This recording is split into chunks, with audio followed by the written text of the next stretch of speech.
Olá a todas e todos. Estamos começando mais um Papo de Acadêmico e hoje nós vamos falar sobre relações internacionais, exatamente.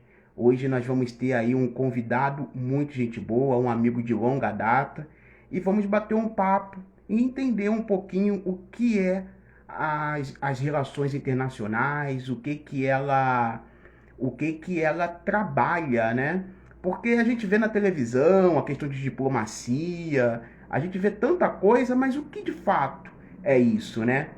E eu já vou chamar aqui o meu amigo, ele já vai entrar aqui no bate-papo e vamos ter uma conversa bem legal. Já vou te chamar aqui, deixa eu mandar o convite. Olha só, deixa eu mandar aqui. Só um instantinho que eu já vou mandar o convite. Pronto. Mandei o E aí, convite. Fabinho? Tá entrando? Ah, agora sim. Ouvindo, Tô tudo ouvindo bem? perfeitamente. Deixa eu aumentar meu som. Então tá Tá me ouvindo bem? bom. Tô bem Ah, também. Você tá bem? que legal. Bem. E como que você tá, meu amigo? Eu tô Ah, bem, e tô você? Tô bem, bem, tô bem. graças a Deus. Terminei, já me graduei, né, em Relações Internacionais, então dá para falar um pouquinho. Ótimo. Vamos Não sou debater. autoridade, mas dá pra Vamos, vamos conversar. Vamos ter. ter esse diálogo, né? Hoje aqui. Antes de E, qualquer coisa, Lucas, se apresente, fala um pouco de você, quem é você, se apresente aí para o tá, pessoal, né? E a galera que estiver entrando aí, sejam todos muito tá. bem-vindos aí no nosso Papo de Acadêmico. Quem é o Lucas? Aham. Eu acabei não convidando, eu compartilhei no meu Instagram, né, mas eu queria chamar meus amigos também, mas aí não deu tempo, né, para compartilhar. Mas enfim, depois a gente tem acesso, né, o pessoal tem acesso. O Lucas, eu sou Lucas Antonelli, meu nome, eu fui estudante de Relações Internacionais na Unifesp em 2017, eu comecei, terminei em 2022, no ano passado, em fevereiro. Muito feliz que eu me graduei, mas assim, acho que foi um caminho muito bom. E assim, e aqui a gente vai debater um pouco sobre isso, né? O que é relações internacionais e assim, eu acho que tipo falar de relações internacionais, eu tá falando de mim mesmo, porque tipo assim, é o que eu gosto muito. Então, não foi um curso que eu tive dificuldade de escolher e aí acho que até no ensino médio eu escolhi com tipo precisão assim, pô, quero estudar relações internacionais, porque o quê? E é um pouco sobre mim também. É um curso que ele é muito amplo, então dá muita possibilidade para você trabalhar em vários lugares. Então, pô, tem história, geografia, política, enfim, uma série de matérias, né? Política externa, economia brasileira, economia internacional, direito internacional. Então, tem muitos campos que podem ser explorados pelas relações internacionais e assim é um curso muito interessante para quem assim pensando, né? Tava pensando um pouquinho para antes da gente conversar aqui, né, Fabinho e todo mundo, tipo assim, por que estudar as relações internacionais? Assim, tem muitas pessoas que elas têm um foco direcionado à diplomacia, né? Que trabalhar como diplomata, trabalhar no exterior, representando o Brasil. E assim, essa é a minha inspiração inicial e assim, no decorrer do curso, a galera vai desistindo, porque vai vendo que o negócio é puxado. E assim, é um curso que eu fiz no integral, né? Mas assim, ele é de 4 a Certo. 5 anos, ele costuma ser essa duração mais ou menos igual do direito. Não tem uma prova de proficiência porque é um curso realmente relativamente muito novo. Então, assim, como curso acadêmico, ele surgiu na UNB, se não me engano, pelo que eu estudei, mas assim, ele é muito recente. Ele é um curso, eu acho que é tipo na década de 30, Uhum. aqui no Brasil, né? Aqui no Brasil é década de 30, 1940, por aí. E ele é totalmente, tipo assim, inicialmente ele é voltado a essa carreira diplomática. Então, assim, é um curso, bom, pelo menos a matriz que eu fiz, porque assim, eu estudei na Unifesp. E quando eu estudei, na grade que eu estudei em 2017, né, a grade de 2017, é um viés bem político, assim, não no sentido de, vamos dizer assim, militância. Tem também, que tem em toda a faculdade. Mas, assim, é um curso que ele é focado, não digo exclusivamente, mas, assim, o incisivo nele é política. Então, assim, o que acontece? Você acaba tendo contato com muitas teorias. E aí você escolhe aquilo que te interessa ou não. Mas é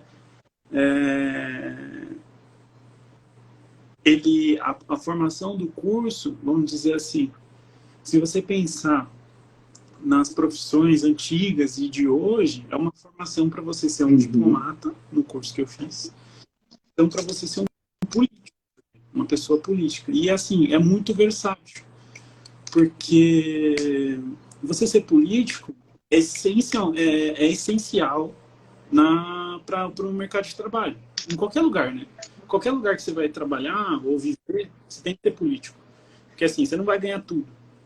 Então, você tem que ser diplomático. Então, para você se dar bem, né? Qualquer lugar que você vá, você tem que ter um pouquinho de diplomacia, né? E é saber ceder, saber conversar. E aí, o curso me preparou bastante para isso. Mas aí, Fabinho, a gente vai conversando Não, aí. perfeito. Não, então, é que você tocou num ponto e eu trouxe muitas questões práticas também para a gente debater um pouquinho, né? Porque uma coisa que eu costumo dizer é que muitas coisas que a gente vê na televisão, a prática acaba sendo um pouquinho diferente, né? Que a televisão, imagina, a televisão ela tem que vender a notícia, né? Ou a internet ela precisa vender a notícia. Então ela pega tudo, coloca tudo tipo numa panela e mistura tudo, sabe? E as coisas não são bem assim. Então é bem legal trazer você para conversar um pouquinho sobre essa questão das relações internacionais, que é o que nós estamos vivenciando, não, a gente vivencia sempre, mas é algo que a gente viu na prática, estamos vendo na prática durante alguns meses. Por exemplo, nós podemos falar da própria guerra da Ucrânia. A própria guerra da Ucrânia, né, acaba tendo essa questão das relações entre os países, não só os que estão em conflito, Rússia e Ucrânia, mas também os países da União Europeia, os países aqui da América do Sul, os Estados Unidos. E na sua visão, assim, Lucas, como o curso ele prepara para ter essa visão geopolítica? Não sei se eu posso assim dizer, mas como que o curso prepara os alunos para ter essa visão geopolítica ou não prepara? Vocês vão adquirindo conforme vão lendo doutrinas? Como é que funciona isso? Isso é uma pergunta muito importante, assim, pensando em quem quer seguir a carreira de relações internacionais ou quem está em dúvida ainda. Mas eu acho que, assim, como que funciona, como que funcionava na época que eu fiz, e eu acho que ainda segue assim, a matriz do curso da Unifesp. Bom, estou fazendo uma propaganda porque é o que eu sei. Eu sei da Unifesp, eu digo, de referência. Eu posso falar porque eu vivi, entendeu? Como que era? Os dois primeiros anos, os 4 semestres de curso, você vê muita teoria. Quem não curte filosofia, que tem sim, tem gente que não curte filosofia que vai estudar relações internacionais, porque assim, é algo muito amplo. Então, vamos voltar uns passos atrás para a gente entender. Bom, relações internacionais é tão amplo que você pode pensar ela num espaço, não é necessariamente relação entre só países. Então isso já é uma desconstrução que eles começam no início do curso, eles começam a falar sobre isso, né? Os professores começam a falar sobre que relações internacionais é muito mais do que a gente costuma ver na internet. Não é só o Putin conversando com a ONU, enfim, do jeito que ele conversa, ou retaliação que ele faz, enfim, não é só isso, relações internacionais. Essa é vamos dizer, uma perspectiva, é um pontinho. Estudar a relação entre estados, estados com I maiúsculo, é uma perspectiva das relações internacionais. Então, o que tem também no meio? Vamos dizer assim, aí a gente volta um pouquinho.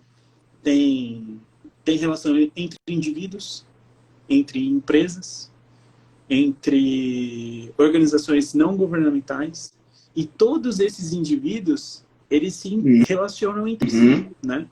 Então, não é algo simples, é um cenário complexo, né? É um cenário bem complexo. Mas aí, como que faz para a gente produzir uma análise de relações internacionais? Você foca naquilo que te interessa. Então, por exemplo, quando você lê uma matéria lá do Guilherme Casarões, falando sobre política internacional, ele falou muito sobre o governo Bolsonaro, né? Ele é muito bom de política externa brasileira. Ele é um cara fenomenal. E aí, o que ele faz? Ele está vendo como político Bolsonaro, ele interfere tanto nas relações com o mundo, quanto nas relações... Tipo assim, porque a ação que tem nas relações internacionais, você gera você faz a ação. A ação tem um determinado alvo. Só que esse alvo não é só aquilo. Então, a sua ação gera um eco. Vamos dizer assim, é tipo você jogar uma pedra no lago. Vai cair no ponto, mas vai criar ondas, né? E aí isso você pode pensar, por exemplo, em relação pessoa com Estado, uma pessoa querendo, por exemplo, tirar a cidadania italiana. É uma relação internacional. E aí você pode variar de várias instâncias, né, nisso. E aí, voltando um pouquinho sobre a matriz do curso, né? Dito isso, né, que as relações internacionais é um ambiente complexo. O que a gente aprende no curso? A gente tem as ferramentas nos 2 primeiros anos. As ferramentas são o quê? É filosofia. Filosofia, basicamente. Filosofia, teoria, que no fundo, voltando atrás, dando uns 15, 20 passos atrás, é filosofia. Que é saber criar pensamento. Então, porque assim, a gente tem contato com tanta coisa que aí depois você escolhe qual a lente que você vai usar para analisar o fenômeno internacional. Olha, que legal.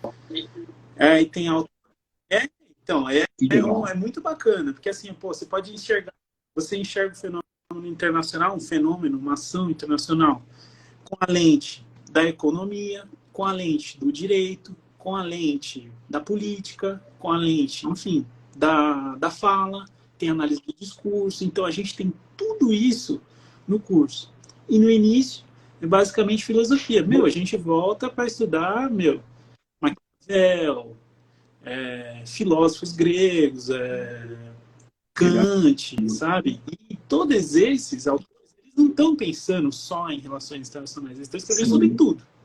Eles eram multifunções. O cara era médico, filósofo, doutor, enfim, 1000 coisas, né? E aí eles acabaram escrevendo alguns pontos sobre relações internacionais. Eu estava até relembrando, um tempo atrás, tem um livro do Kant, que chama Paz Perpétua. É um livrinho, assim, de 90 páginas, só que é filosofia alemã. Bem pesado. Mas ele escreve um manual sobre o que ele acha que vai ser nas relações internacionais. Se eu não me engano, é de 1700. Mano, 1700. E o cara está escrevendo o que está acontecendo hoje. O mundo se tornar uma aldeia. Vamos dizer assim, ter culturas unificadas. Vamos dizer assim, a gente ter cada vez menos, vamos dizer assim, não vou dizer menos, que assim, mas um mundo menos preocupado com guerra. Vamos dizer assim, tem a guerra da Ucrânia? Tem. Mas aí está tendo uma guerra mundial? Exato. Não, né? Não tem uma guerra. Não está tendo guerra que é na época do século XVIII, vamos dizer assim, que era uma guerra, de Estado contra Estado. Vários Estados, né, brigando entre si. Não era essa coisa. Não tem anos em 2023. Tem o que a gente está Você falou hoje, uma coisa, né? Lucas, você falou uma coisa bem legal, porque é muito importante a gente linkar com as questões práticas, né? Você falou da questão do discurso. Assim, o objetivo do nosso bate-papo não é trazer as questões políticas, mas é o que está no nosso dia a dia. Sim. Você falou da questão do discurso, né? E no governo passado a gente viu uma tensão diplomática muito grande acontecendo através do discurso de um chefe de Estado. Olha que interessante, né? Então, o presidente da República do Brasil, ele simplesmente fez uma piadoca, muito de mau gosto, com a primeira-dama da França, né? Aquele episódio. E isso causou uma tensão. Outro ponto que aconteceu também, e isso é muito interessante, a China recentemente tinha parado de comprar carne nossa, né? E aí, tipo, não vai comprar, né? Enfim. E aí, só do fato do presidente da República atualmente falar que iria para a China, eles já voltaram a comprar carne. Então, isso tudo acaba influenciando o próprio mercado, né? Então, opa, um ministro falou tal coisa, o ministro da Economia falou tal coisa. Aí o mercado já se agita. Isso é muito legal que você está falando, que tudo isso interfere. Como você falou, as relações internacionais ela vai de acordo com a lente que você está focando. E isso é muito bacana, né? Que a gente acaba vendo isso nas questões práticas. Eu te cortei, mas eu só queria trazer essa questão para ficar um pouco mais prático assim na nossa mente. Mas pode continuar. Beleza. Vai lá. Não, mas aí, deixa eu ver aqui. Você está falando de análise de discurso. Só para, tipo assim, como que acontecia na faculdade isso? A gente pegou na aula de política externa, né? A gente tem aula de política externa brasileira, né? E aí a gente estuda todos os governos, né? E aí tem um marco muito importante, que tem um cara que é fundamental para pensar as relações internacionais do Brasil, que é o Barão do Rio Branco. Ele é o cara que ele tá na 50 centavos. Então, assim, ele é uma pessoa bem importante. Se a gente vê que na cédula tem animal, né? Só tem animal nas cédulas de dinheiro, né? Em nota, né? Mas aí na moedinha, você vê as pessoas importantes, né? Tem o Marechal, no Deodoro Fonseca. 50 centavos é o Rio Branco. O que esse cara fez pro Brasil? Ele comprou o Acre. Simplesmente. Simplesmente ele conseguiu o território do Acre. Então, a gente vai estudando desde esse cara, até antes dele, para entender qual que é a importância desses pontos, assim, como que é a diplomacia de pessoas, de estadistas, né? Na época é só estadista, mas isso a gente pode extrapolar agora, né? Que assim, a diplomacia de estadistas fez uma alteração imensa. Então, assim, o cara... eu conversei com uma moça que é boliviana e ela contou essa história também da parte dela. E aí, que assim, o que aconteceu? Como que foi o retrato é que eu não manjo de história de 1900 e bola, enfim, exatamente, mas nesse episódio da compra do Acre, o que aconteceu? O Rio Branco, o Barão de Rio Branco, enfim, o governo brasileiro, deu um cavalo branco para o governador da Bolívia. Olha. E um cavalo branco, lindo, um cavalo branco. E falou assim, quero comprar essa região aqui, cara, não sei se tem interesse em uma região da Amazônia, assim, no Acre. O que tem no Acre lá, que é bem importante? Seringueira, tipo, pneu, sabe? Que fez, fábrica da Ford. Tipo assim, tem um visão, né? A visão do cara, tipo assim, eu vou dar isso aqui, esse cavalo, sei lá, ele custa... sei lá, na moeda de hoje, aí, uns 200 mil, um cavalo top, um Ferrari, tá dando uma Ferrari pro cara, tá dando uma Ferrari. E aí, em troca, o que ele ganhou? Um lucro inestimável, né? Uma fábrica, né? Uma fábrica de Ferrari. Tipo isso. E assim sabe? E aí, por exemplo, numa fala infeliz do Bolsonaro, a gente, sem querer, fecha relações com a União Europeia, não só com a França. Porque, assim, o cara faz um comentário sobre a esposa do Macron, e Sim. aí...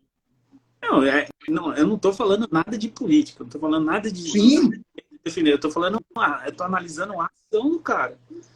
Não importa o ato. Sim. o que vocês acreditam, o que você acredita, Fabinho. Mas, assim, o cara ele faz um pronunciamento desse, para a população, vamos dizer assim, comum, o pessoal que está na TV, beleza. O cara, a mulher é feia, problema, entendeu?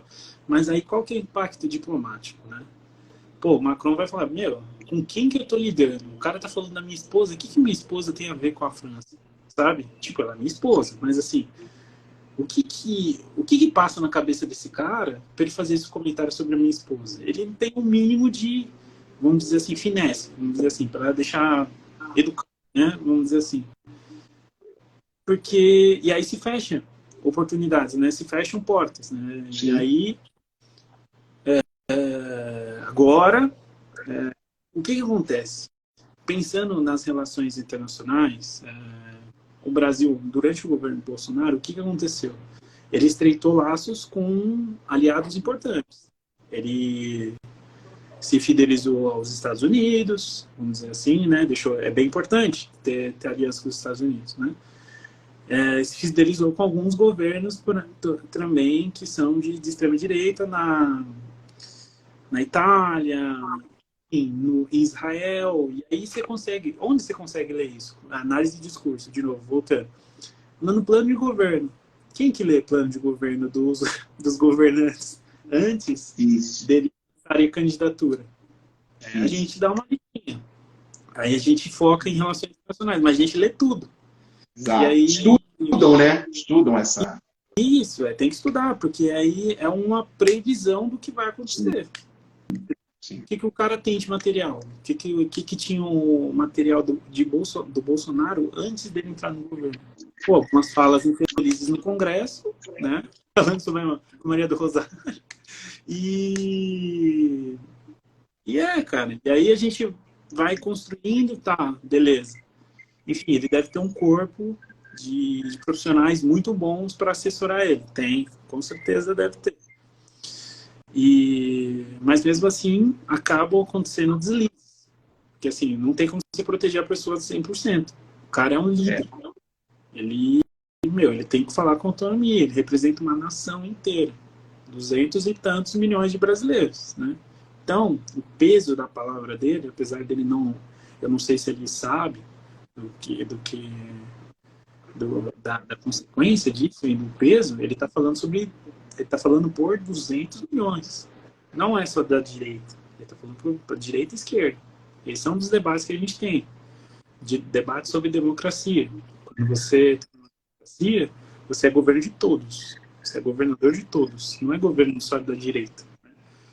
Então, ou da sua base. Então, esse é um dilema bem importante, né? Porque assim, e aí, como que você faz? Mas é um dos dilemas da democracia. Volta, é um debate filosófico que volta lá para a Grécia. Se pensar, porque assim, os caras ficam pensando, pô, eu vou dar poder ao povo, porque é bacana, que é sempre representados. Ou eu vou deixar aqui numa oligarquia, né, num grupo que atende meus interesses. Uhum. Bom, mais ou menos isso. Então, e por isso que é importante ter a teoria, né? Uhum. Às vezes não estudar, tem que ler Platão, Maquiavel. Eu lia tudo que eu gostava, né? Não tudo, né? Não vou dizer tudo, porque eu não sou um total, mas eu... Emerson. E um abraço para todos. Saudades. Saudades, Emerson. João Henrique, grande Joãozinho. Você trouxe uma questão que me fez pensar também, Lucas, que eu queria que você abordasse. Sim. A questão de como que funciona as próprias relações internacionais em relação às empresas, certo? Então, moedas diferentes, são a questão de inflações, aí tudo bem, vai acabar entrando na questão do mercado financeiro, que não é a nossa área, né? Mas como que funciona essa análise? Vamos negociar sei lá, com a Venezuela, sabendo que a Venezuela ela é um país que tem uma crise, né? Mas é um país importante porque faz parte aqui da nossa América aqui, da América do Sul. Aí nós temos a questão também da Argentina, que também é um parceiro importante na questão do Mercosul. Mas também a situação lá está difícil. E essa lente das relações internacionais em relação a isso, como que funciona em relação às empresas, né? Para as empresas, pensando Para as nas empresas. empresas. Mas, enfim, para as empresas, eu acho que é um pensamento semelhante. O que acontece?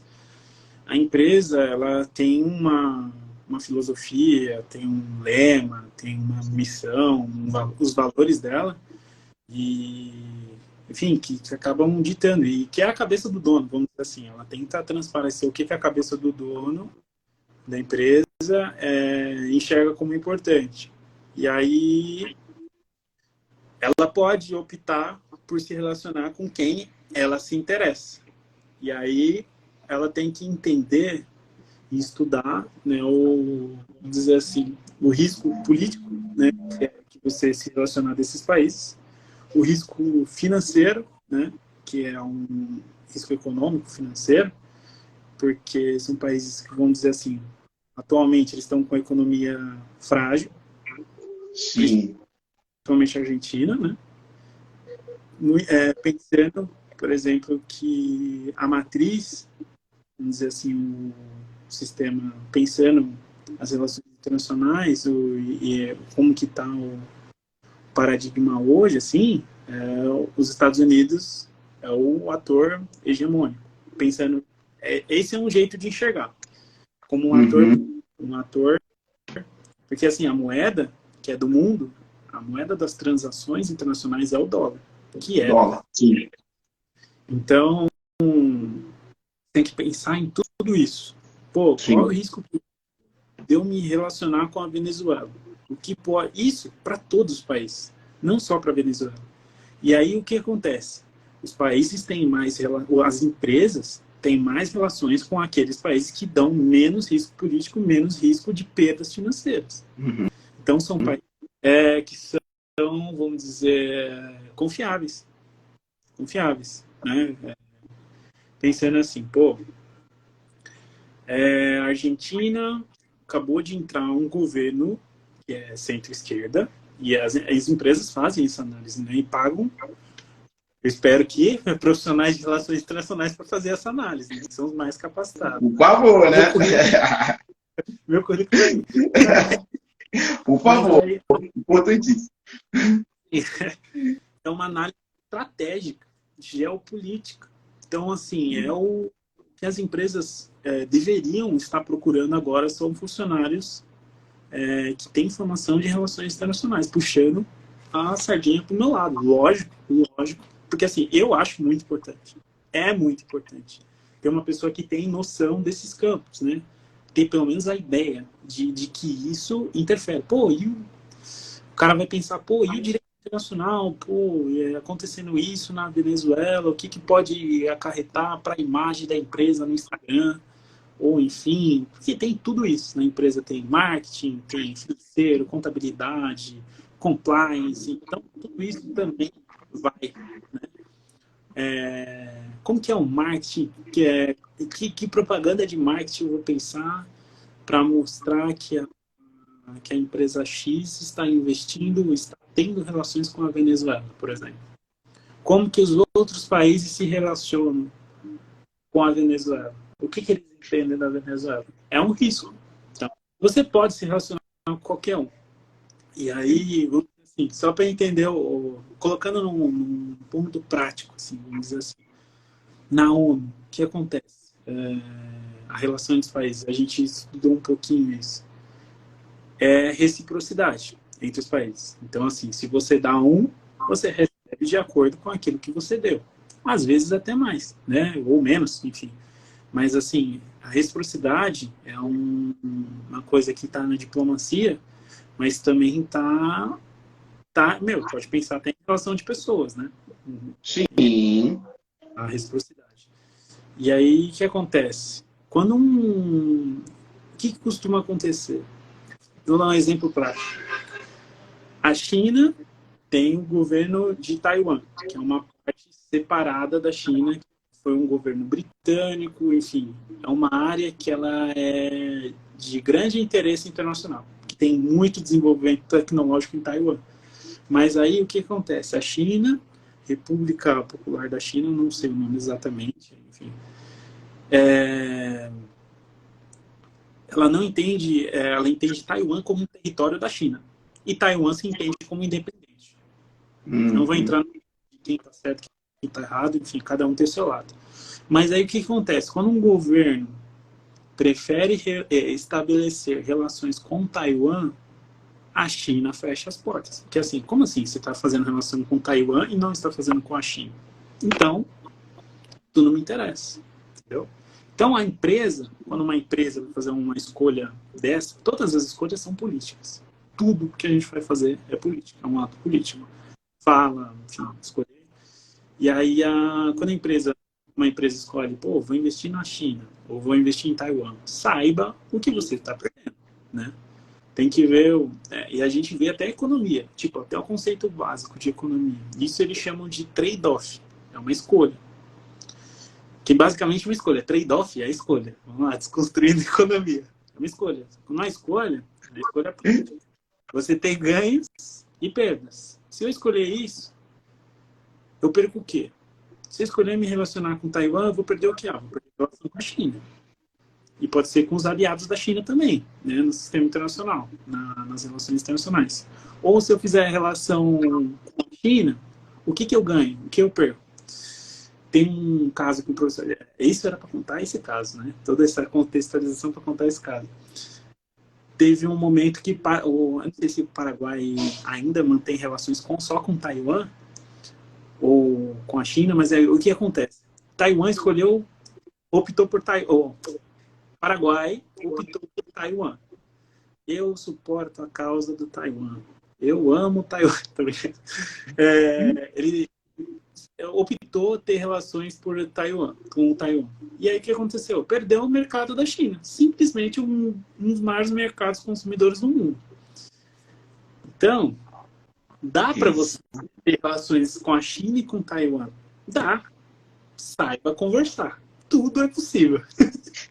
Exatamente. E você tocou num ponto que aí a gente pode até entrar numa outra questão que a gente vê nas saladas que a mídia coloca, o próprio caso da Shein, né? Que é um mercado onde as pessoas acabam comprando, adquirindo os produtos de forma mais barata, e isso tem causado um certo incômodo para as empresas nacionais. Aí, né, o governo, né, recentemente, se eu não me engano, foi o presidente que falou, que ia verificar a questão aí do imposto, né, de cobrar o imposto em cima dessas empresas chinesas. E, por outro lado, tem aquela questão da medida impopular, que tudo é política. E eu achei muito cômico isso, que quando o presidente Lula falou que ia taxar, aí teve no Twitter várias pessoas falando, né? Eu não te coloquei para taxar os meus produtos da Shein, eu não te coloquei lá para isso, que não sei o quê. Aí até falaram, olha, eu acho que agora ele cai. Então, a gente está rindo, mas é uma coisa que é muito real, né? Algo muito real. É muito engraçado isso, porque são as relações que realmente acontecem. De uma certa forma não, nós estamos diretamente ligados a todas essas discussões internacionais. Veja, por causa de uma cobrança de imposto, é uma medida impopular, mas, por outro lado, a não cobrança de imposto pode afetar as empresas nacionais. E isso pode acarretar em desemprego, em demissão, como está acontecendo. Sim. Né? E como que vocês trabalham essa questão também, assim? Não sei se eu me fiz entender o questionamento. Eu entendi o que você quis dizer. E aí, vamos lá, voltar de novo à máxima que a gente fechou aqui. Toda escolha é política.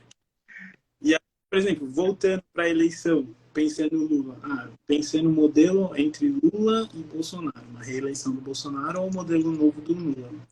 Quem pensa na lente da economia, vai pensar o quê? O Lula é um governo mais protecionista. Então, o que acontece? Ele vai fomentar as indústrias nacionais. Certo. E significa o quê? Taxar a importação. Uhum. O Bolsonaro, que ele é um mais flexível. Ele é mais pró-mercantil, enfim, de direita.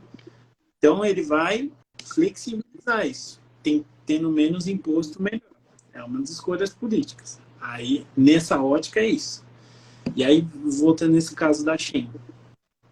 É basicamente isso. É basicamente isso. O que o Lula está fazendo? Ele está protegendo a indústria nacional dele. Protegendo o quê? Hering, protegendo as empresas nacionais. A Renner, não sei se é aqui no Brasil, mas enfim, vamos pensar assim, que essas empresas são brasileiras. Proteger a Havaianas, eu não sei se foi comprada, mas enfim, é uma empresa que é brasileira. Isso que é difícil, né? Porque assim, o que acontece? As empresas elas vão sendo compradas por outras, maiores, e aí acaba que o mesmo dono ele tem as concorrentes, né? Enfim. Sim, tem isso. Tem Porque isso. você sabe quem que é o dono. E aí, às vezes, o dono de todas as concorrentes é o mesmo. É o mesmo lá em cima. Mas, enfim, o que o Lula está tentando fazer é proteger a indústria nacional. Proteger a indústria.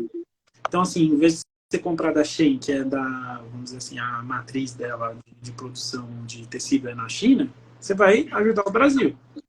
Só que é uma medida assim, você está taxando uma mercadoria que ela tem, vamos dizer assim, eu nunca comprei da Shein, mas aí eu digo pelo que eu sei.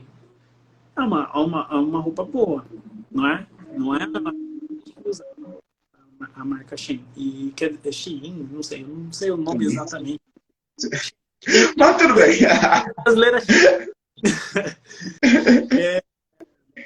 o que acontece? O cara tá taxando, ele tá, enfim, criando um certo problema. Porque, assim, querendo ou não, a escolha política, você tá pensando que, pô, você tá privando pessoas a ter roupa de qualidade. Enfim, tem a questão de qualidade por um preço barato. A origem não é. A gente precisa. Pensando, tipo assim, tem vários enfoques que você pode dar. Você pode falar, pô, e a exploração de trabalho infantil, a exploração de trabalho, o que acontece? É um dos enfoques também. Mas o que garante que não tem exploração de trabalho nas marcas brasileiras? Eu não. Aí entra também, Lucas, o que você falou lá atrás, né, da política da empresa. Sim. Então, quando se fala da questão do trabalho análogo à escravidão, que acontece muito, né? O que acontece? Tem políticas de empresas que vão exatamente ter essa visão da onde que ela está adquirindo o produto dela para evitar esse tipo de transtorno. É a política da empresa, como você tinha falado lá, momentos antes. Né? Mas era só um adendo aí, pode continuar. Tá legal o bate-papo. Você estava comentando sobre isso da Shein, eu estava vendo outra coisa na semana, não sei se foi na semana passada ou se foi nessa semana, mas aí foi o cara do TikTok, o dono do TikTok, o representante do TikTok nos Estados Unidos, falando frente ao Congresso americano e eles fazendo perguntas, e o TikTok, o que acontece? Eles estavam questionando ele, brevemente, né, pelo que eu vi, sobre as políticas do TikTok. Eles usam dados americanos? Usam dados de americanos? Por que o TikTok não barra conteúdos, por exemplo, de ensinando coisas ruins, por exemplo, ensinando, por exemplo, técnicas por exemplo, enfim, muitas coisas. Muitas coisas que deveriam ser barradas, né, que tem que ter um filtro. Por que o TikTok não barra? Aí o falando, né, ele estava falando assim, Gabriel, eu não sei se o TikTok ainda não foi proibido nos Estados Unidos. Ainda não. Mas acho que na China, dá uma olhada. Eu acho que na China foi, se eu não me engano, mas tem que ver. O TikTok é chinês, eu não sei como que. Enfim, mas aí pode ser que ele tenha sido. Não lembro. Eu tenho que pesquisar, Gabi. Agora tu pegou. Eu não tenho certeza. Eu não vou responder se. Porque assim, eu não tenho sobre isso. Mas aí, qual que é o ponto? Eles estavam falando, o TikTok, a discussão mestra. O TikTok rouba dados dos americanos? Isso, essa discussão. discussão. E aí, os caras estavam tentando pegar ele no pulo, né? Ó, fazendo Sim. muitas coisas. Aí chegava, pô, mas aí o TikTok tem uma política de segurança? Aí o cara, a contraparte, o TikTok, estava falando o quê? Todos os dados que são dos Estados Unidos vão ficar fisicamente nos Estados Unidos, armazenados nos Estados Unidos. Então não vai ter uma cópia na China. Isso é o que o cara tá falando. Eu Sim, era isso. não E aí, meu, o cara tava se defendendo dessa forma. Por exemplo, você ganha dinheiro com outras fontes sem ser o TikTok? Tem uma agência que paga a gente. Essa agência é confiável? Aí o cara falou, não sei. A gente confia neles. Tipo assim, porque eles pagam a gente. Então, é uma coisa que... E por que isso? E por que eu falei disso? Porque assim, e o TikTok faz isso. E o Instagram, que é americano também. O Facebook. E todas as funções. É isso que a galera tava se matando para conversar. E aí? Vocês fazem? Mas é que também entra toda aquela questão, né? Porque assim, eu até falei uma bobagem, porque o TikTok é chinês, né? Então, a discussão é exatamente o risco do TikTok levar dados, né, de alguma forma para a China. O TikTok ele não foi proibido nos Estados Unidos, Gabi, que eu lembro que foi proibido de ser utilizado na Casa Branca. Então, tinha muitos funcionários, né, funcionário público, né, que estavam usando e eles estavam com receio exatamente desse vazamento de dados. Porém, a gente sabe da tensão entre China e os Estados Unidos. Sim. Comercial, isso é uma tensão histórica. Sim. Né? E se potencializou ainda mais com a questão da guerra entre Ucrânia e Rússia. Certo? Os Estados Unidos apoia a Ucrânia, a China já falou, ô Rússia, estamos juntos e tá nisso. Ô Rússia, tamo junto, mas assim, se apertar e se os caras quiserem me fechar, eu vou defender. É isso. É isso. É pragmatismo que a gente chama. Que é, você ter na cabeça o que te interessa, né? Uhum. Objetivo. Pô, se eu perder o mercado dos Estados Unidos, se a China perder o que aconteceu, por exemplo, com a Rússia, que aí tem não sei, desculpa cortar você, Binho, mas enfim. O que a Rússia perdeu nas sanções logo no início da guerra com a Ucrânia? Perdeu o SWIFT. SWIFT é um jeito de você fazer transações internacionais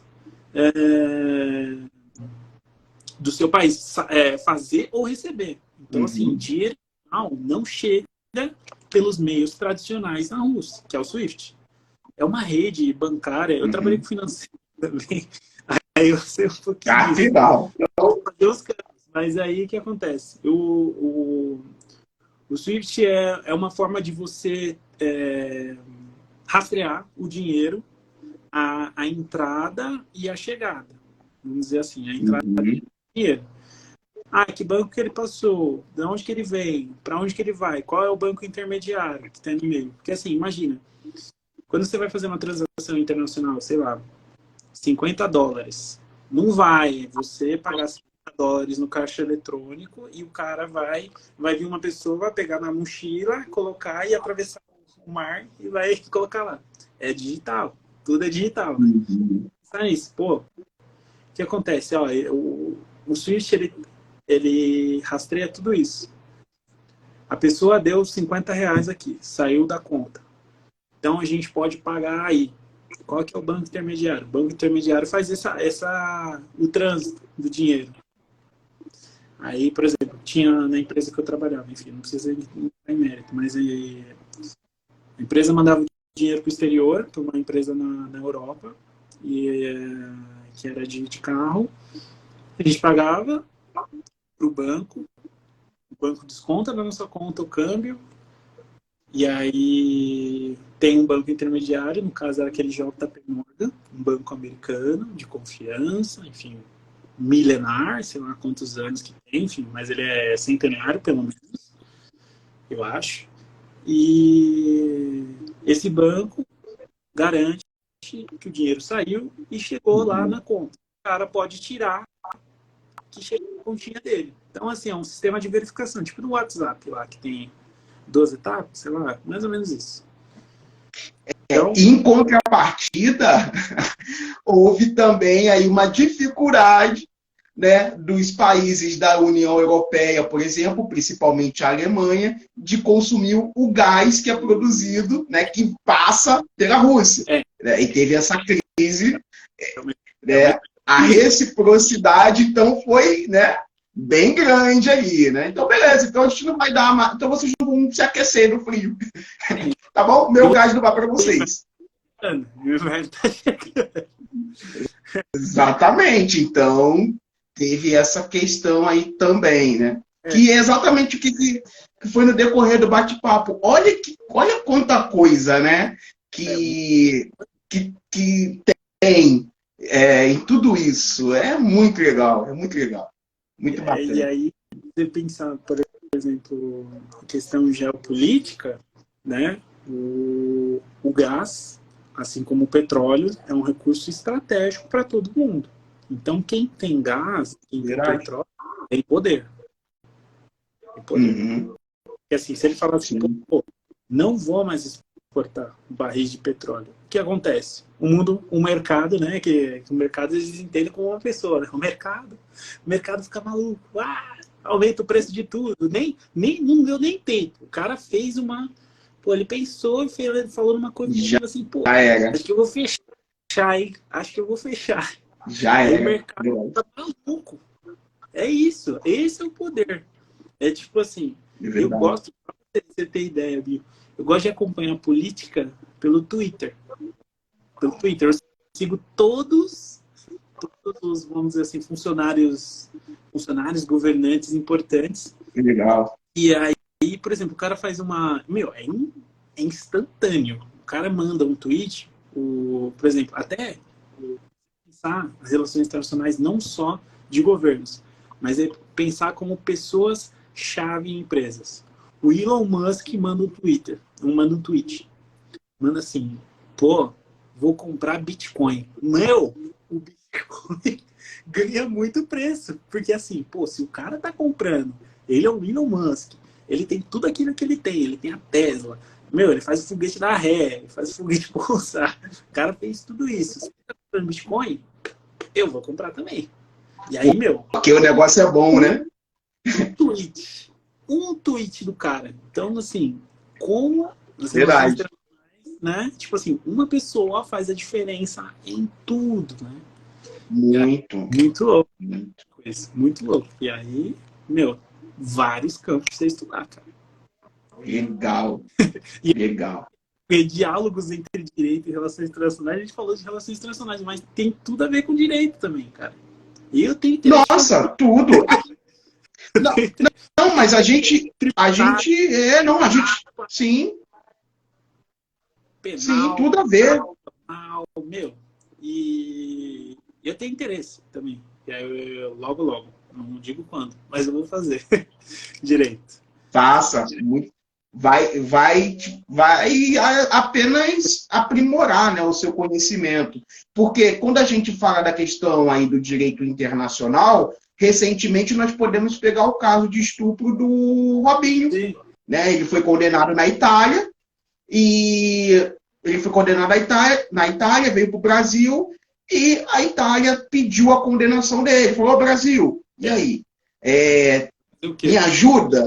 Né? E esse governo, e esse atual governo, no governo anterior não, mas nesse governo já tinha colocado, através do ministro da Justiça, né, que daria, né, que existia a possibilidade dele cumprir pena no Brasil, que é o que está sendo visto agora pelo STJ.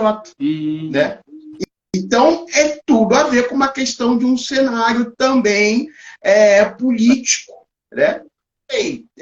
Tá tudo ligado.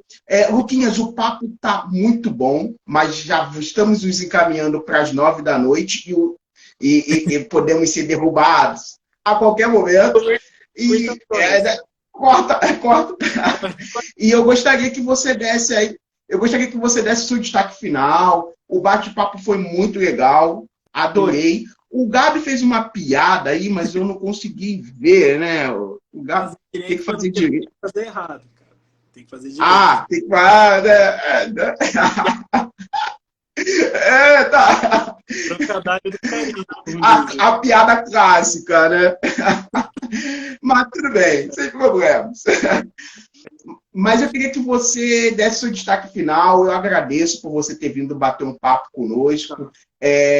Adorei, abriu assim muito a mente, sabe, sobre o que você trouxe, algumas dicas aí de próprio de leitura mesmo, que eu vou procurar me aprofundar um pouco mais, até para sair um pouco da bolha, É, porque a gente acaba sem querer entrando numa bolha, e relações internacionais, ela está muito além do que dessa salada que nos é passada através das redes sociais ou até mesmo na televisão, enfim. Mas queria que você desse aí o seu destaque final antes do nosso encerramento. tá, beleza. E aí, é tipo assim, pensando, voltando à questão de direito, diálogo de direito em relações internacionais, todas essas questões, ela permeiam o direito, né? Que tem, Sim, assim como tem direito, todas as áreas que o direito atua aqui no Brasil, por exemplo, direito comercial, direito de proteção ao trabalho, a sua vertente internacional.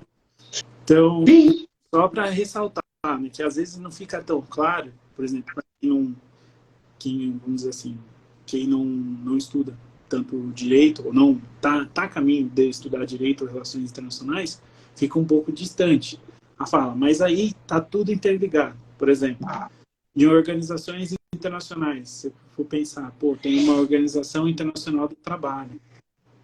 Então, assim, tem uma norma, aí vamos olhar para a ONU, que é uma instituição que não é perfeita, mas o que acontece? Ela representa uma grande parte dos países que a gente fala sistema internacional, mas é no mundo, vamos dizer assim. Representa. uhum, O que acontece? É uma discussão, é uma democracia para o mundo, de muitas aspas aí, vamos dizer assim. Porque é uma democracia que, assim, tem um viés, tem umas sim, escolhas. Tem uma democracia, só que tem 5 integrantes que fazem, são, é que eles chamam de P5, os Permanent Five. Países, tipo, Estados Unidos, a Alemanha, enfim, Rússia, China, que são os países que têm poder de veto, né? Então, assim, é uma discussão que é democrática, entre aspas, mas aí tem algumas pessoas que guiam. O que acontece? Uma pessoa faz uma ligação, um país faz pô, a gente quer que reduza o imposto sobre a agricultura na União Europeia, para a gente exportar, o Brasil, por exemplo. E aí os países vão decidir, todo mundo a favor. Quem foi contra? França. Porque eles vão perder, né? Vão perder exato. mercado, vão perder espaço, que a gente tem muito mais. É Então, assim, cada um com seus próprios interesses, né? Querendo ou não, não é algo interesses coletivos, interesses coletivos para mim. exatamente. Pensando nisso, É isso. está tudo pautado no direito. Tá? Então, um dos pilares das relações internacionais é o direito. Direito, economia, história, geografia, política internacional, geopolítica, e assim, todas as ramificações que as disciplinas, essas áreas do conhecimento trazem, acabam que estão em relação com as relações internacionais e estão em relação com o direito. Então, assim, coisas fundamentais. E aí, um ponto, que eu tinha só um ponto para fechar legal. Nessa onda que eu estudei um pouquinho de relações de inteligência artificial no meu TCC, em Aham, sim. 2022, só que eu estava estudando desde 2020 numa pesquisa. E aí o que está aparecendo? Não é querendo puxar sardinha, mas o que tá aparecendo hoje eu tinha visto um pouquinho de tempo atrás, né? Que eu tinha estudado com um pouquinho de profundidade, que é um TCC, não é uma tese de mestrado ou doutorado. E aí, um dos pontos importantes que fala sobre a inteligência artificial, muito se fala, porque assim, é uma nova revolução tecnológica. ela vai tirar muitas pessoas dos seus empregos. Sim. Quais posições que não vão perder suas posições? Posições que, pensa, posições que têm cenários complexos, que o computador não consegue processar um risco político. Como que ele defende um lado? Sem, enfim. Então, o direito são áreas sensíveis. Direito, relações internacionais, economia, enfim, as macro áreas, relatórios, que tudo que envolve estratégia, tudo envolve estratégia. Mas, assim, aquelas posições-chave são para essas pessoas. E aí, porque o que acontece? Se você for colocar a inteligência artificial, que eu tinha visto, para analisar direito, eles estavam fazendo por exemplo, uma análise em pessoas que possivelmente possam ser criminosas nos Estados Unidos. Isso eu tinha lido, não lembro exatamente qual é a pesquisa. Mas o que acontece?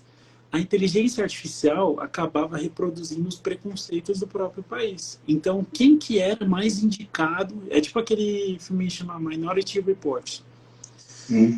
Quem que seria mais indicado, que é um filme que prevê, é uma inteligência artificial que prevê casos de... Enfim, eu não sei se é inteligência artificial, se é um cara que ele tem premonição espiritual, enfim, a gente não está conversando aqui, mas prevê crimes. O que a inteligência artificial acabava fazendo nos Estados Unidos? Ela previa que uma pessoa mais indicada para cometer um crime era uma pessoa negra, de determinado bairro, com uma determinada idade. E assim, é necessariamente isso? Não, não. Então, são áreas sensíveis. São áreas sensíveis, entendeu? Área que tem um julgo humano, crítico, elas não vão ser superadas pela inteligência artificial. Ou pessoas que fazem muito bem o trabalho delas. É isso que eu tinha estudado. Então, fica aí. Estude relações internacionais e direito para não por um não correr o risco. Não correr riscos, né? Luquinhas, obrigado. Foi um prazer tê-lo aqui conosco. Só lembrando a todos que o nosso bate-papo vai ficar disponível no YouTube. Eu vou subir, vou deixar lá no perfil. E vou acompanhando aí no bate-papo de acadêmico. Sempre a gente divulga lá as nossas lives, os posts que são feitos tanto por mim, tanto pela Maria Luísa, a Dani e também a Luciana. E é isso, tá? Estamos aí e até a próxima. Espero que tenhamos aí um novo bate-papo. Lucas, um abraço. Eu quero muito participar. Muito obrigado, viu, pela oportunidade e quem ouviu, quem passou por esse vídeo, pela essa live, muito obrigado e tamo junto. Tamo junto. Até logo. Um abração. Até. Obrigado.